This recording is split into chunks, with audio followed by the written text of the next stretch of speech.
think it's important.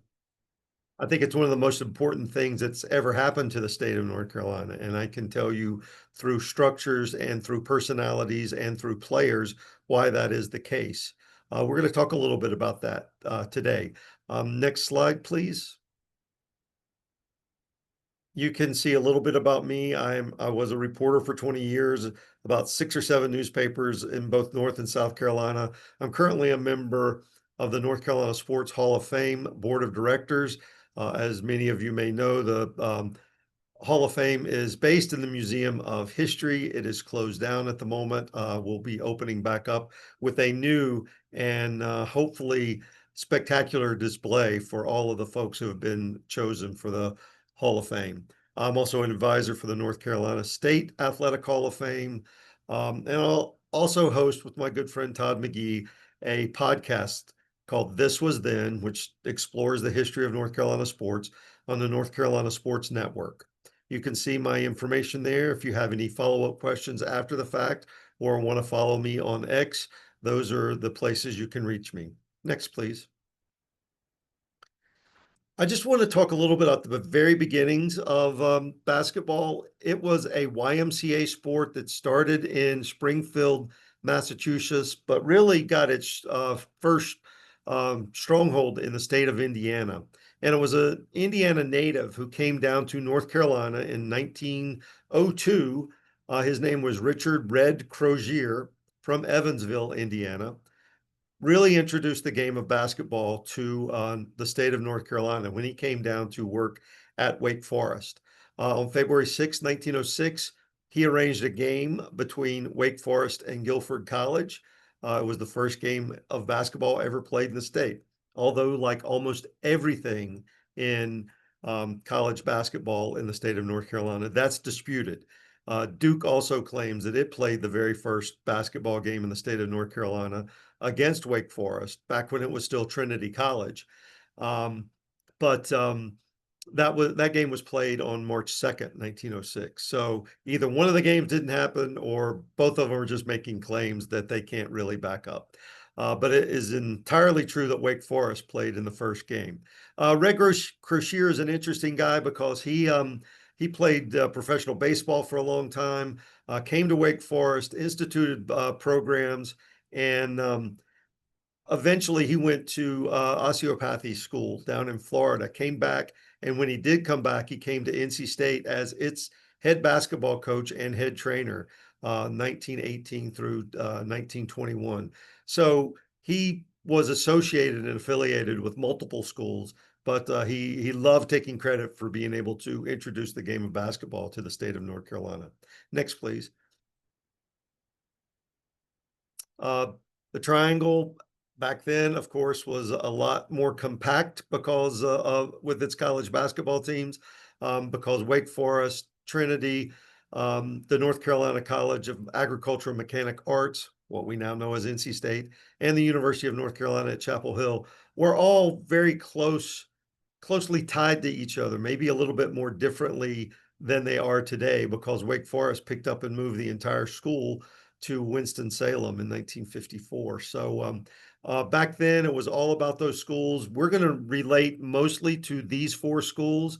I would love to do a presentation sometime for the history of the African-American and historically Black schools in the state of North Carolina because their tradition is just as rich and just as important, especially when you start talking about the CIAA and other conferences with schools based here in the States. You can see when each of the schools in the state got its start in basketball. The interesting thing in 1911, NC State and Wake Forest played 2 games. That was the entirety of NC State's basketball season. They won a game. They lost the game at Wake Forest, and they won the game here in Raleigh. Next, please. The 2 games in between Wake Forest and NC State were, like I said, one held up in the town of Wake Forest, and Wake Forest had a whole lot more experience than NC State did.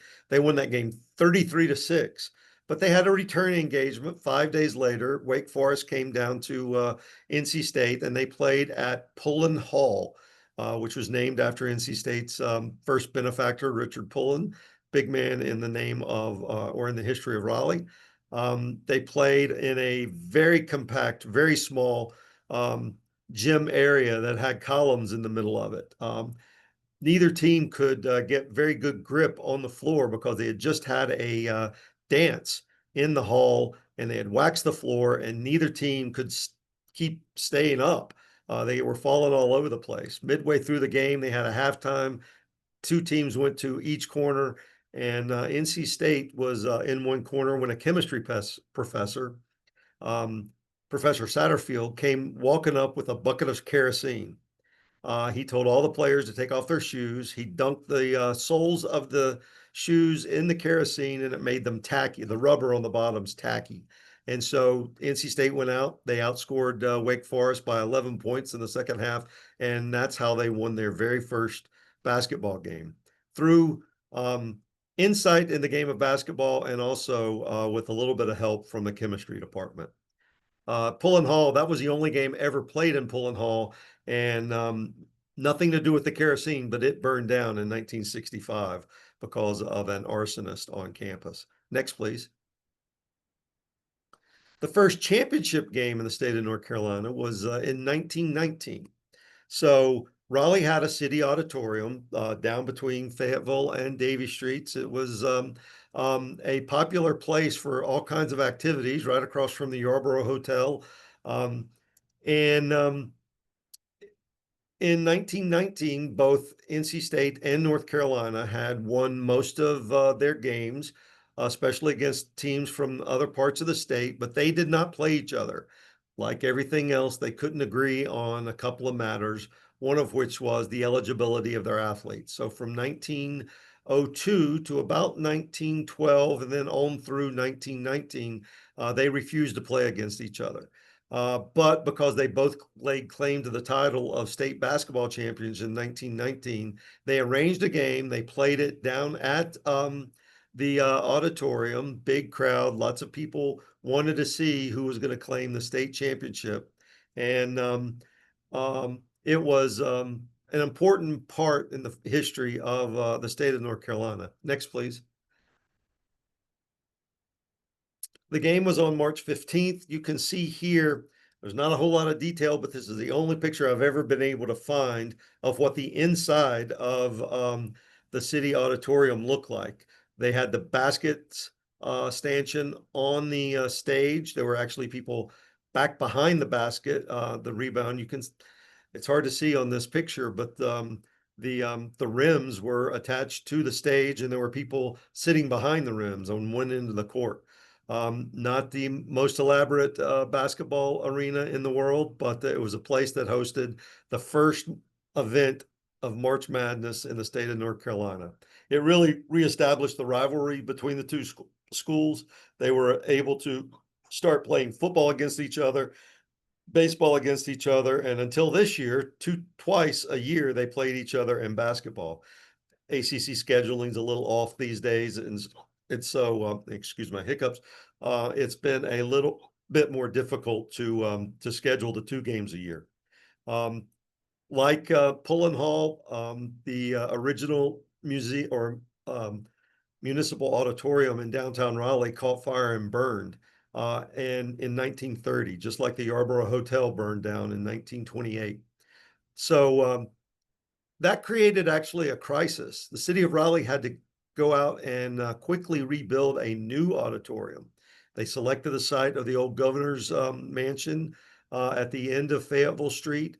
We know it now, and I was just there yesterday for a show, as Maymandy Hall, and the downtown auditorium that has served the city of Raleigh so well these years. But because the lack of availability for shows and other things is actually a question as to whether or not Raleigh was going to remain the state capital of North Carolina because of it. So the city of Raleigh got together. They built a building that was especially built for the possibility of hosting a basketball tournament, because usually when you had an auditorium, it would have a sloped floor. The Raleigh Municipal Auditorium of the day was built with a flat floor with all the seats facing down into the flat area. So if needed, they could host a basketball tournament. Next slide, please. Um, so in between that time, something really big happened in the city of Raleigh. A man named Chuck Taylor, who was a professional basketball player from the state of Indiana, Columbus, Indiana, came to Raleigh to help dedicate Thompson Gymnasium, the first gym on NC State's campus. It was built in 1925, and as part of the celebration of that building, Chuck Taylor came down and gave the very first um, clinic on skills in basketball. And Chuck Taylor then became the ambassador for the game of basketball, traveled the world over, was a salesman for the Converse Shoe Company. And if you've ever had a pair of canvas Chucks, the name they are called Chucks or Converse All-Stars is because Chuck Taylor was the company's biggest salesman, and they named their most famous shoe after him. His first ever clinic in any place around the world, and he did thousands of them before he was elected to the Naismith Memorial Hall of Fame, was here in Raleigh.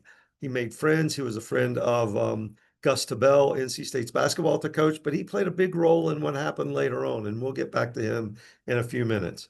Thompson Gym, you see the picture there, interior and exterior, was the first place that was ever dedicated specifically for athletics and for basketball on NC State's campus. Next slide, please. As I talked about, the crisis that was coming up when the Yarborough and the auditorium burned down in the 30s, state's status as capital was imperiled, and city leaders approved a new home.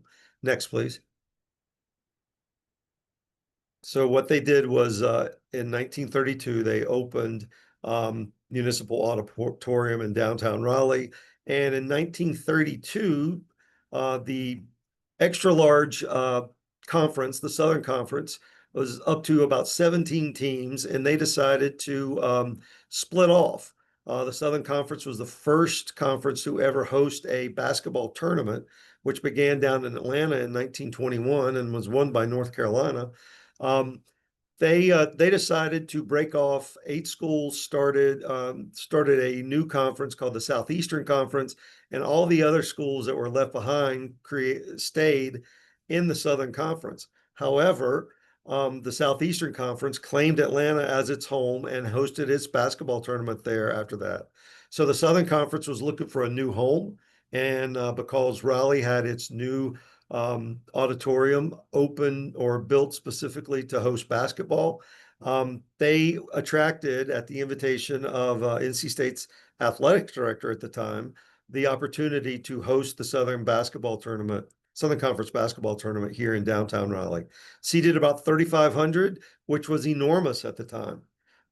But because of a couple of things that we'll talk about in a few minutes, it became so popular that they had to move it out of the downtown and move it over to Durham to the Duke Indoor Stadium in 1947 because basketball was becoming so popular.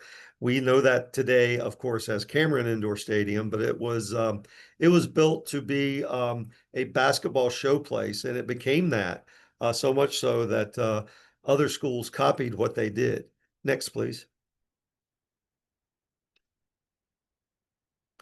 So going back to Chuck Taylor, he was invited in 1945 after the Southern Conference tournament had gotten to be a big and popular event to come speak at the first meeting of the Raleigh Football Club, which is a bunch of businessmen from around the city of Raleigh.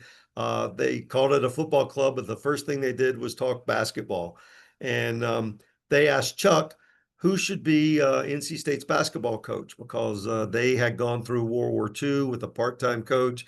They were not particularly competitive. It was a 4F school, so anybody who was enrolled at NC State had physical or mental or other concerns that kept them out of service in the war, but they wanted to create something new. And so the businessmen in Raleigh said, Mr. Taylor, who should we hire? And he said, the best basketball coach in America is a lieutenant commander in the U.S. Navy, and his name is Everett Case. That meeting was at the Sir Walter Hotel in downtown Raleigh. So it is really the official birthplace of where big time basketball came from in downtown Raleigh. Next, please.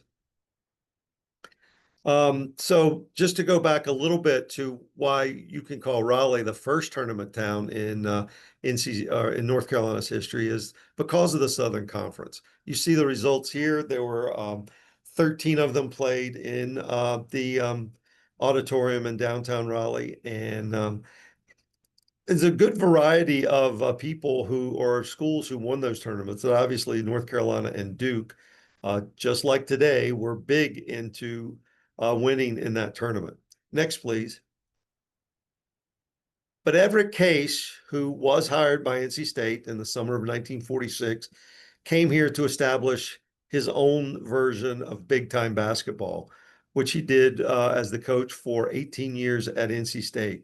He liked having tournaments. He liked having good basketball teams. He liked hiring all the officials at tournaments because he thought if he wrote them the checks that they might be the person, they might look favorably on his team, which they often did. And the important thing about the what happened with basketball became so popular is that he got Reynolds Coliseum finished as a basketball arena. NC State had long wanted an indoor arena. They did not know they wanted it to be quite what it became.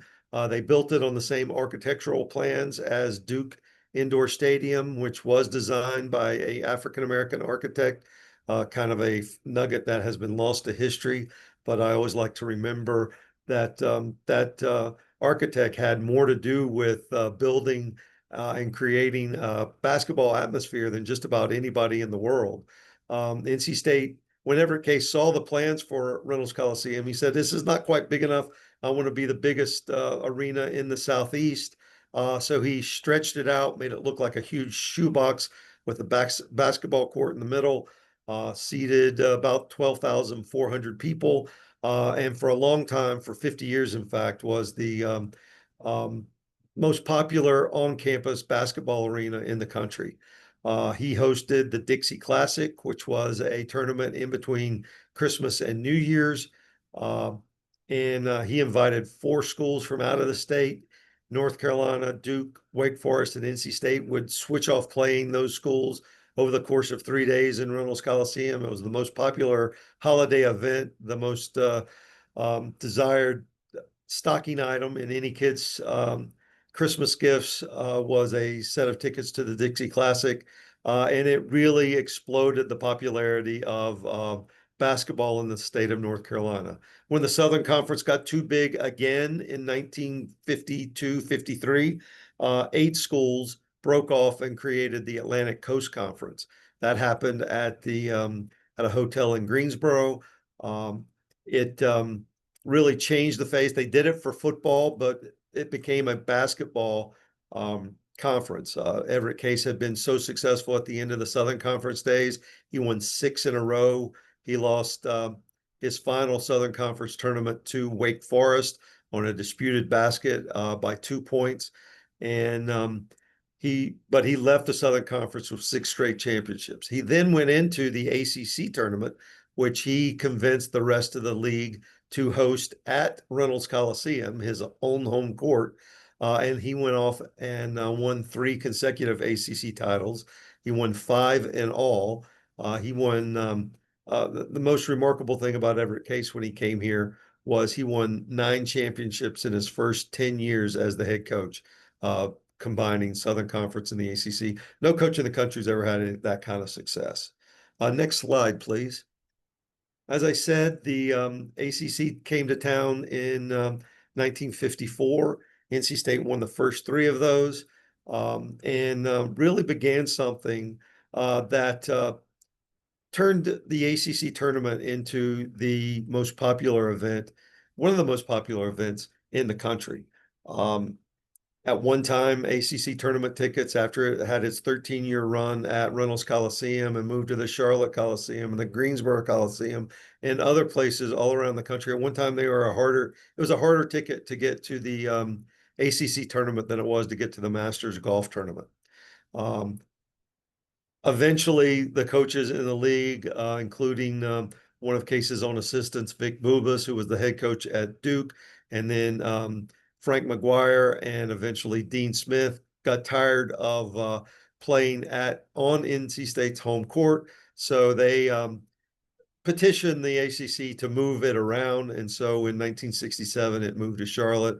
And it's sort of been rotating around certain places ever since.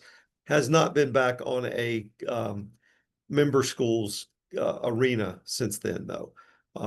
It became a little bit too unfair for others to play there. And so they got it to move.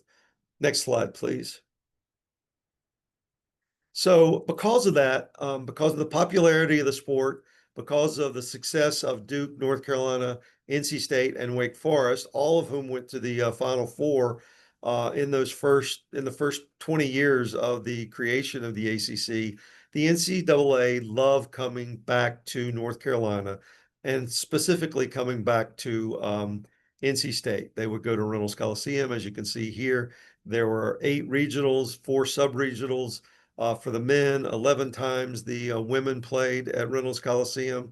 Since the Lenovo Center opened in 1999, the men's NCAA basketball tournament has been there 5 times and twice for the women.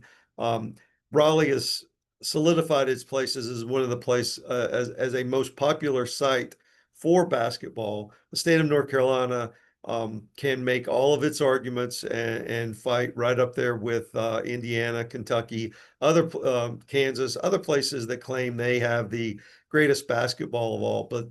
But no state, no city has ties to as many schools that have been successful as North Carolina can make in its claims. Next slide, please. Next slide, please.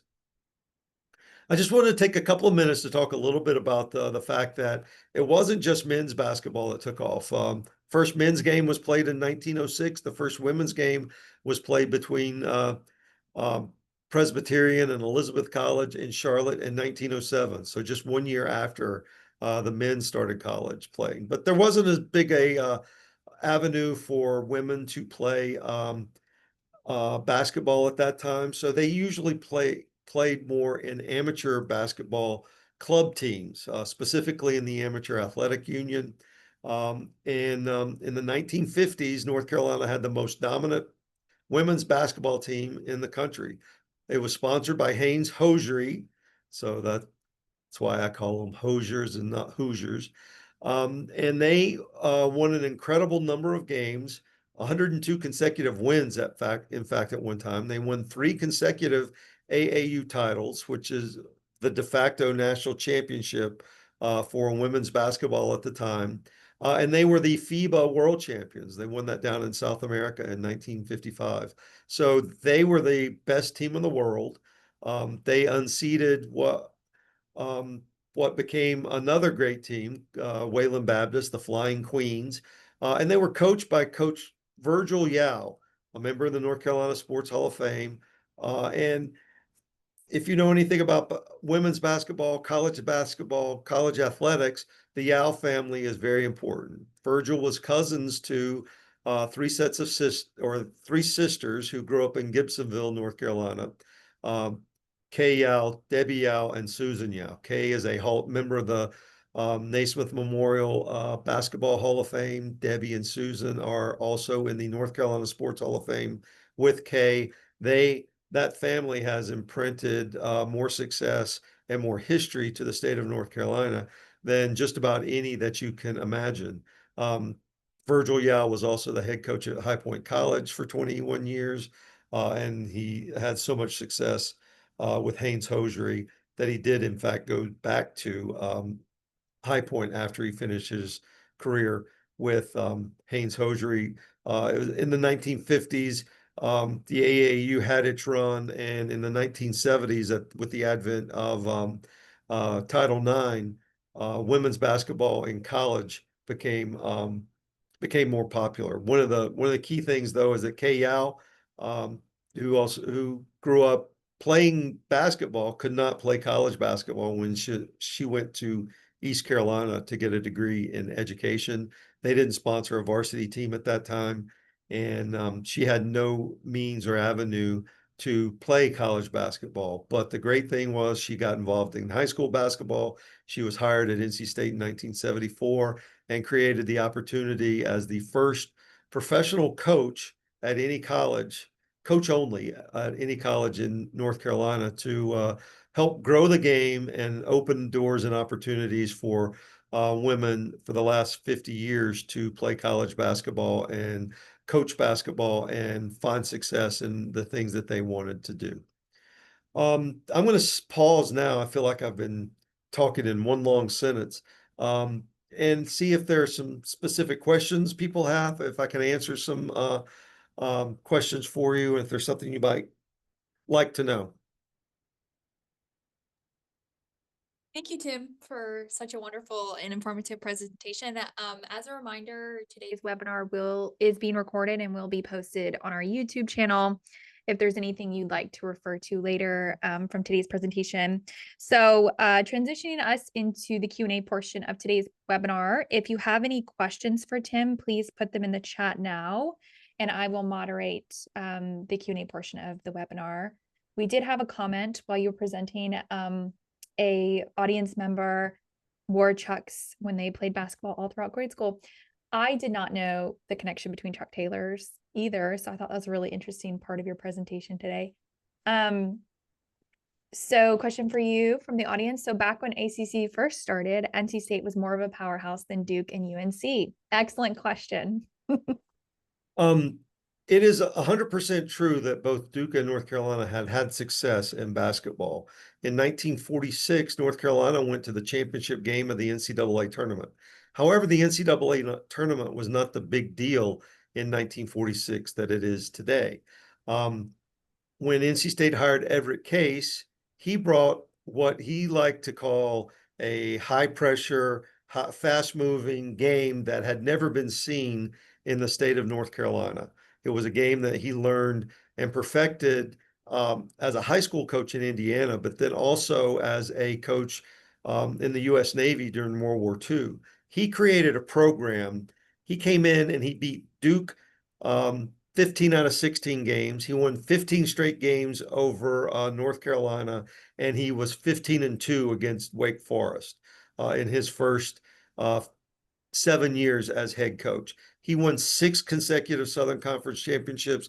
He went to the Final Four in 1950. He didn't have as good a luck in the tournaments, in the national tournaments, as he did in the ACC tournaments.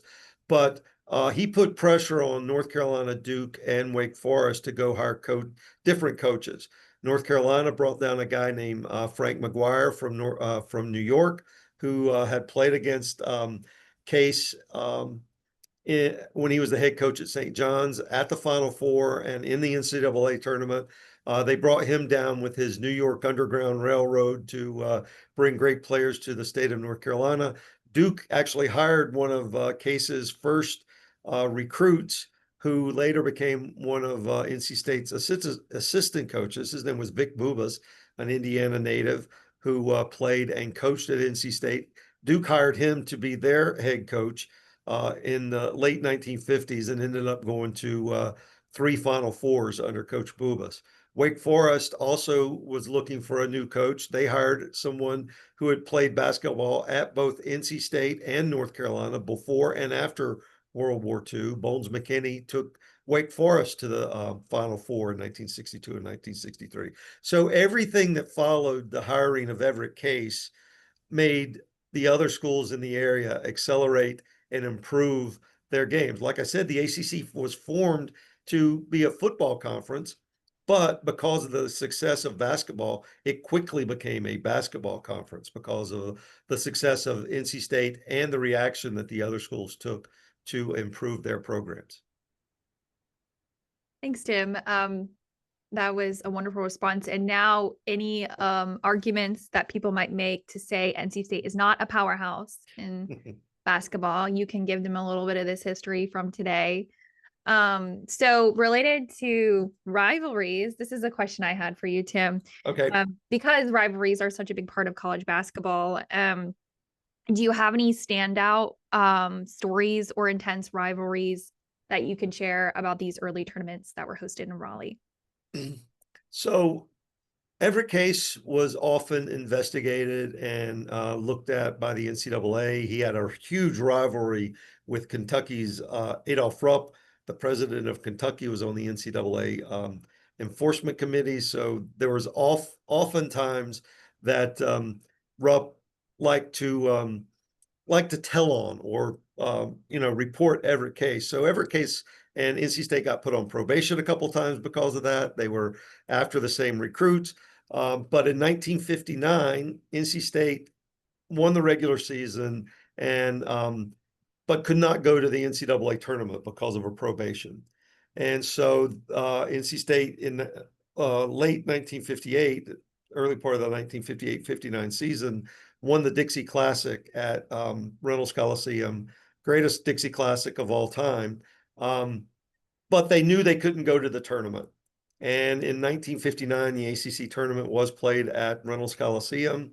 Frank McGuire and Everett Case often like to take shots at each other and yeah, back and forth, all kinds of things. It was pretty much a big show. They were very close friends. They knew to promote the game of basketball, they needed to show that rivalry and show the intensity of that rivalry. But North Carolina and NC State both advanced to the championship game in 1959 at Reynolds Coliseum. Frank McGuire refused to play his starters because he already knew he was going to the NCAA tournament. Didn't feel like he had anything to prove. The game didn't mean anything. So what I think of as the peak moment in the history of the ACC tournament in Reynolds Coliseum, an NC State fan went into the closet where all the lights were controlled in Reynolds Coliseum and flipped them all off in the middle of the second half to protest the fact that North Carolina was not trying hard enough to play in the game. NC State won that game 90-59. Wow. Thanks. Another question we had just pop in. How big of a deal was the Dixie Classic basketball tournament and helping NC State dominate those early years in the 40s and 50s? Well,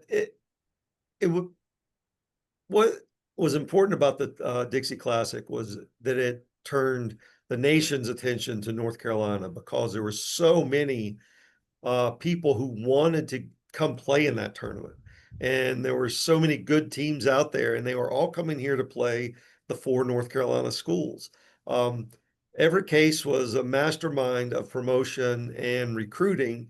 Whenever he found out a good recruit had signed at a school, he would call and schedule them for the Dixie Classic 3 years later. So when he found out that Oscar Robertson was going to go to Cincinnati, he knew he was the best player and was going to be the best player in the country. And he was by the time he was a senior. So he invited him early on. And that's how they got so many great teams and great players to come. Everett Case knew that if he couldn't get the players to come play for him, he would get them to come down and play against him at the Dixie Classic. It was the precursor for every holiday tournament that you know about today. Nobody had these kinds of tournaments at that time. And this is a direct result of the tournaments and the things that Everett Case did when he was a high school coach in Indiana.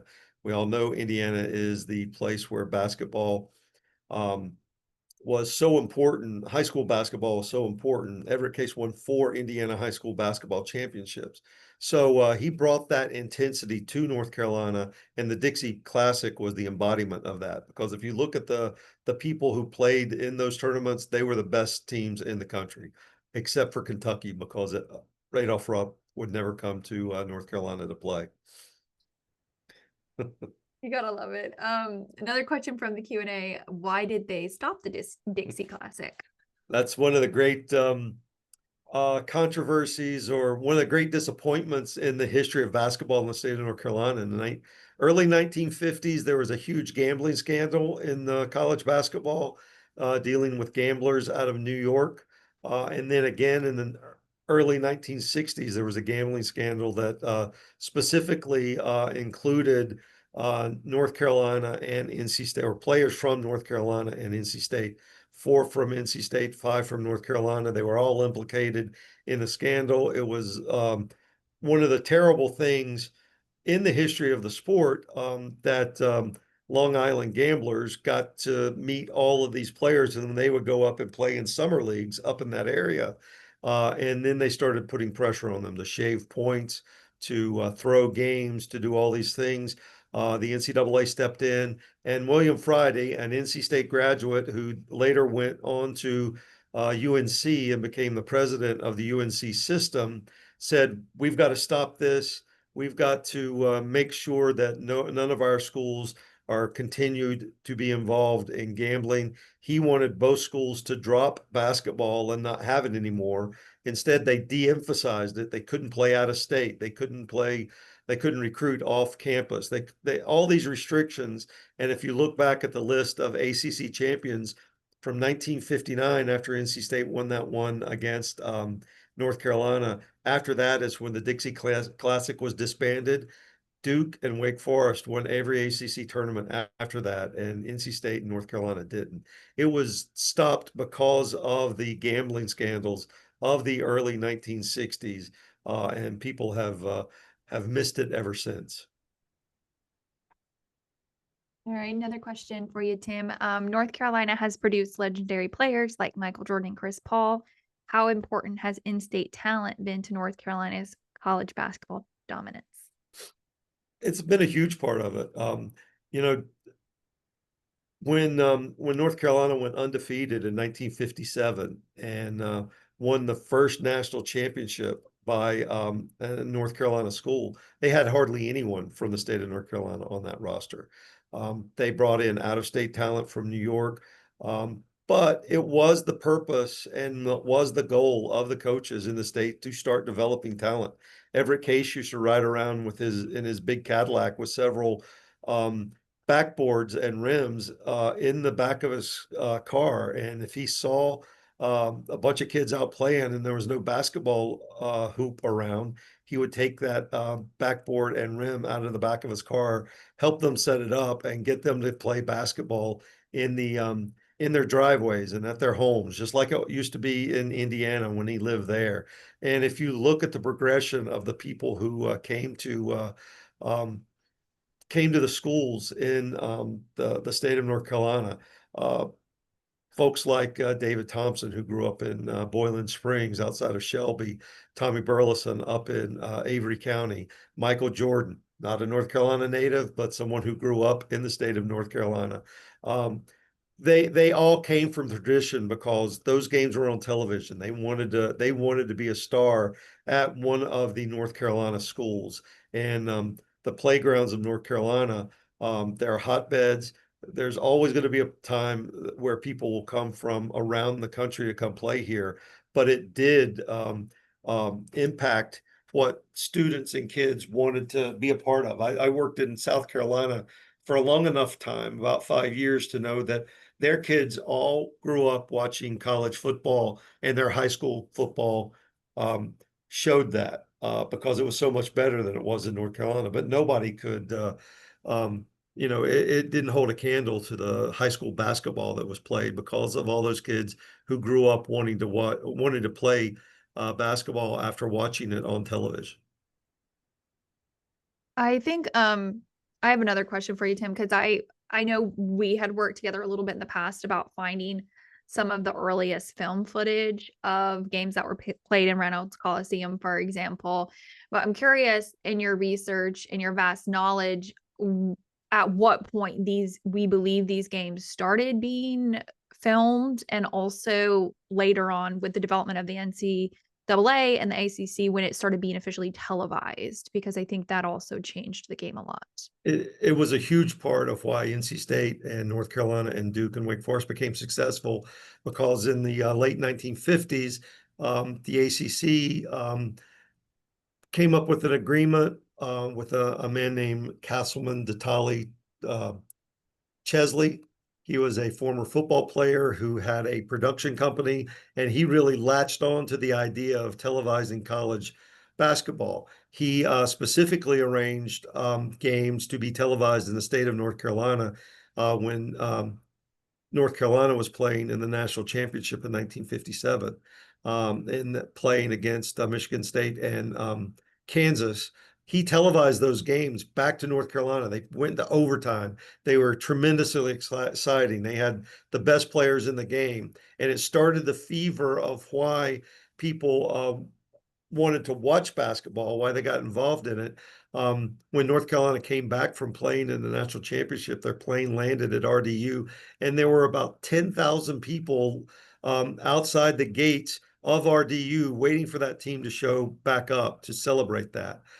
That is something that was unique at the time. The basketball contracts that they put together, the game of the week, I grew up on that, Holly Farms and Food Lion and all the sponsors that I can still sing you the jingles to today came from those, regional broadcasts, but it turned into a big thing. In 1973, Super Bowl Sunday, NC State played at Maryland. They were both ranked in the top 10 at the time. NC State had an unknown player named David Thompson who rose up above everybody else in the last play of the game and rebounded his teammate Tom Burleson's missed shot and laid it in for a victory, which was really the start of their 2-year dominance of the ACC. And people actually got to see it. That game was played right before the Super Bowl when the Dallas Cowboys played Dallas Cowboys. The Miami Dolphins played the Washington Redskins in the 1973. But all eyes in North Carolina were watching Maryland and NC State play in that game and saw physically David Thompson become a superstar that day. Alrighty, we have another question here. Do you have a presentation about March Madness in women's basketball programs in the state? I have done programs about women's basketball in the state of North Carolina and on NC State's campus. And I'd be happy to arrange and do something about that again, because it is a huge and important part of the game. If you look at what Duke has done in its time as a national power, North Carolina has won a national championship. NC State's been to a couple of Final Fours.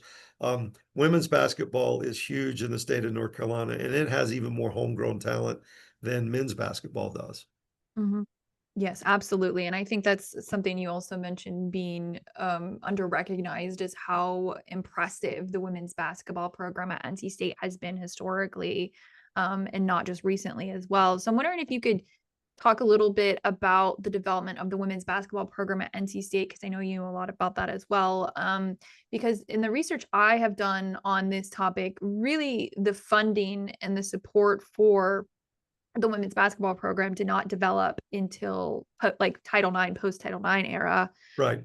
So what was sort of the environment like in the university system pre-Title IX for women's basketball? So pre-Title IX, teams had, or schools had some teams, but they were generally coached by a faculty member who had academic responsibilities.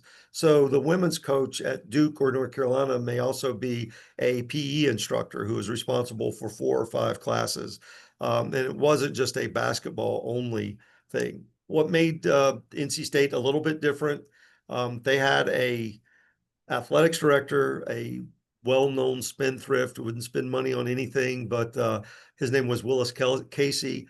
But when he was told that we're going to have women's athletics, that Title IX was coming and it was going to require participation and representation by women in the same way as men, he says, if we're going to do it, we're going to be the best at it of anyone in the state. So he went out and found Kay Yao, who was working at Elon at the time, and said, we want you to come, and you don't have to do anything other than coach. She didn't have class responsibility, which she did have at Elon. She was the first full-time coach in the ACC. Now that might sound like it's a great thing, but she was the full-time coach for volleyball, for basketball, and for softball. She was also the women's administrator. She had all the responsibilities for athletics, for women's athletics at NC State. Now, she happened to be a good coach.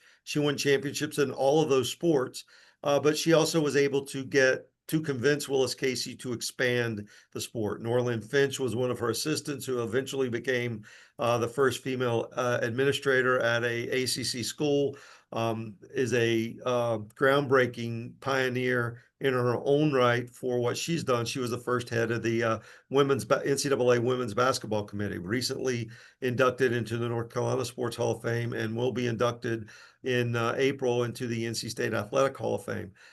So they made a concerted effort to put together important programs and structures in that. Now, it didn't hurt that in 1988, Kay Yao was selected to coach the U.S. women's team in Seoul, South Korea, and won the gold medal. Um, in an incredible story, because it was less than 10 months after she was treated for breast cancer. And she came back and had an incredible run at those Olympics, had an incredible run of success at NC State, won 5 ACC championships, 4 tournaments, 5 regular season, a great coach, and she might have been the best ambassador of anybody in the state of North Carolina for both NC State University, but also her own sport. She did not like to be a spokesman, but she chose to be a spokesperson for the things that were really important to her. So when she redeveloped cancer in 2006, she said, the people um, who are suffering or who have survived cancer are my team now, and I want to lead that team. And she started something called um, or not Play for K, but Hoops for Hope, that has now become Play for K. And she has done more to raise money, just like with the V Foundation, to raise money for cancer. She has raised cancer specifically, or raised funds specifically for women's cancers. And that's where I think women's basketball has made a lasting impact, is through things like that, because it's not just an on court thing. People who are involved in women's basketball, WNBA, other iterations of professional women's basketball, they care outside just the game, but also to the community. And there are now thousands and thousands of events that are under the umbrella of Play for K. That all started because Kay Yao um, developed breast cancer in in advance of the 1988 Olympics. It went dormant for almost 20 years. When it came back, she made the most out of it for herself and for the game of basketball and for women's athletes all over the world. Um, when she passed away in 2009, I've never been to an event like her funeral, where everybody, every big name in the game of basketball was there to pay tribute to what she had done. She's recognized in the Naismith Memorial Hall of Fame, along with Everett Case and David Thompson and Jim Valvano.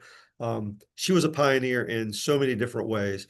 And truly, the women who have coached and the players who have played at the other universities in North Carolina have made a huge impact too. Sylvia Hatchell, Gail Geston, of course, Charlotte Smith, the player at North Carolina that led them to the national championship. So many names that you can have, that you can come up with, that name um, or put those into perspective. And it all came from the fact that when Title IX was passed to create opportunities for women to play basketball and get the same kind of opportunity as men across the country, the schools in North Carolina really seized on that and did what they could to make women's athletics important. Absolutely. Yeah. Thanks, Tim. That was a very great answer. I have had the absolute pleasure of speaking with Miss Norlin Finch, who was the athletics assistant director under Kay Yao, later coaching the women's basketball program there. I can share with you all after the webinar concludes today some additional resources on the state's women's basketball program and some other resources Tim and I can wrestle together. The oral history I conducted with Norlin Finch talks a lot about the early years of the women's basketball program, pretty much pre and post Title IX. So that's a really interesting resource to peruse as well, especially as Nora discusses pretty extensively her relationship with Kay Yao, who, as Tim mentioned, was quite a phenomenal figure in early women's basketball at NC State. We have another question for you. What first made you interested in researching the history of basketball in the state? I like to say when I was a student at NC State, I was just in the middle of it all, and I knew that coming. I came here right in the aftermath of the 1983 national championship. Jim Valvano won, but I just started getting involved in it, and one day, it's really funny, and I could share this story with you. Somebody mentioned to me that one of my classmates at NC State at the time was the granddaughter of James Naismith, the inventor of the game.